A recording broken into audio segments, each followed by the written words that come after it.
Shalom, selamat pagi saudara-saudariku yang dikasihi Yesus Kristus Sang Juru Selamat. Kita berjumpa lagi dalam Renungan Pagi bersama Pendeta Drison Ginting. Semoga firman Tuhan bersama Anda hari ini. Salam kasih Yesus Kristus saudaraku. Renungan kita pada hari ini Jumat 10 Desember 2021 dengan judul Peganglah Teguh dan Bersedia. Ayatnya di dalam Wahyu 3 ayat yang ketiga. Karena itu ingatlah bagaimana engkau telah menerima dan mendengarnya. Turutilah itu dan bertobatlah.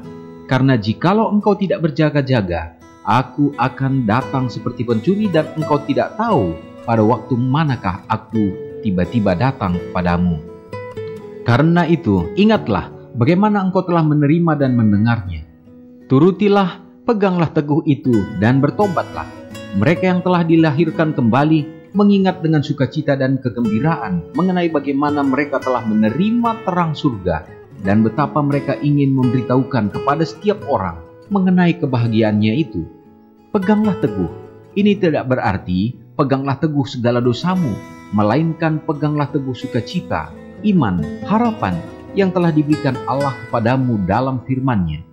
Janganlah sekali-kali tawar hati. Seorang yang tawar hati tidak dapat melakukan suatu apapun. Setan sedang berusaha hendak menawarkan hatimu, memberitahumu bahwa tidak ada gunanya melayani Allah, bahwa tidak ada manfaatnya, dan lebih baik beroleh kesenangan dan kesukaan dalam dunia ini. Tetapi apa gunanya seorang memperoleh seluruh dunia, tetapi ia kehilangan nyawanya? Engkau mungkin dapat memiliki kesenangan duniawi dengan mengorbankan dunia baru yang akan datang. Tetapi mampukah engkau membayar harga yang demikian? Kita perlu pegang teguh dan hidup sesuai dengan terang yang kita terima dari surga. Mengapa? Oleh karena Allah mau agar kita memahami kebenaran kekal dan bertindak sebagai tangan penolongnya dengan membagikan terang itu kepada mereka yang masih belum mengetahui kasih-Nya bagi mereka. Apabila engkau menyerahkan diri kepada Kristus, engkau sedang mengadakan suatu janji di hadapan hadirat Bapa, Anak, dan Roh Suci, 3 pribadi agung dalam surga. Peganglah teguh perjanjian ini. Musuh tidak akan pernah mengambil dari tangan Kristus orang yang dengan tulus berharap pada segala janjinya.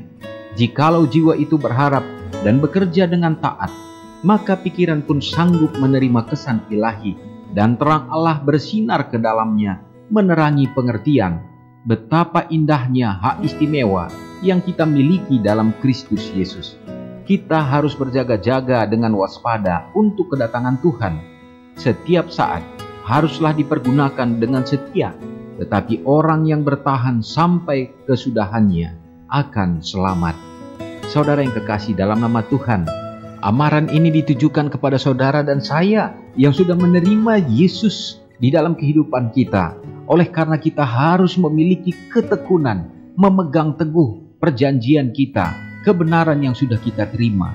Karena banyak juga orang akan gagal oleh karena harapan-harapan, keinginan-keinginan duniawi, bahkan tawaran-tawaran yang menggiurkan, sehingga banyak orang yang merelakan untuk kehilangan dunia yang baru, kehidupan yang kekal, demi untuk kehidupan yang sementara, bahkan kesenangan-kesenangan yang dinikmati sekarang di dunia ini. Namun bagi setiap orang yang dengan tulus untuk berpegang kepada Tuhan dan berpengharapan kepada janjinya, maka setan tidak akan bisa mengambilnya dari tangan Kristus. Inilah kekuatan yang Tuhan berikan bagi saudara dan saya.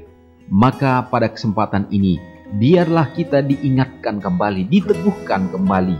Maka kita harus berpegang teguh untuk kita bersabar di dalam menantikan kedatangan Tuhan, di dalam kesulitan, kesusahan yang akan kita hadapi. Mari kita serahkan semua ke dalam tangan-Nya, maka kita akan memperoleh kekuatan untuk setia sampai Yesus akan datang. Kiranya Tuhan menolong kita. Mari kita sama-sama berdoa. Ya Allah, ya Tuhan kami, terima kasih ya Tuhan untuk semua berkat Tuhan. Diingatkan kami kembali pada hari ini, oleh karena kami harus berpegang teguh pada janji Tuhan. Ya Bapa, biarlah kiranya pengharapan itu menjadi abadi dalam hidup kami, dan kami semakin diteguhkan untuk melakukan kehendak Tuhan di dalam kehidupan kami ya Bapa. Kami tidak akan tergiur dan tergoda dengan tawaran-tawaran duniawi. Namun biarlah kami akan dikuatkan untuk sabar di dalam segala kesesakan. Dan kami akan bercahaya di dalam kehidupan kami untuk menunjukkan terang Kristus kepada orang lain. Kembali kami datang kepadamu ya Tuhan, di saat umat-umat-Mu akan melanjutkan kehidupan dalam melakukan segenap kegiatan di sepanjang hari ini.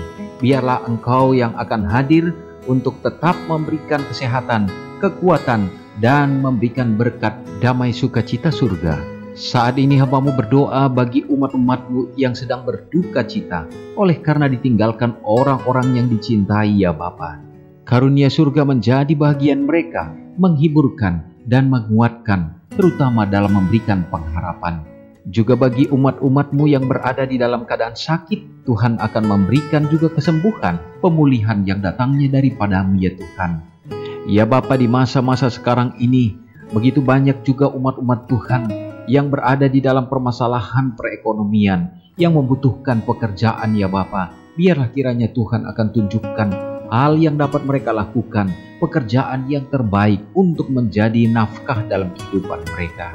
Pemeliharaan Tuhan juga berlangsung bagi ibu-ibu janda dan anak-anak yatim piatu, dimanapun mereka berada. Tolong ya Bapa, biarlah mereka juga dimudahkan dalam kehidupan mereka melalui berkat yang Tuhan akan karuniakan.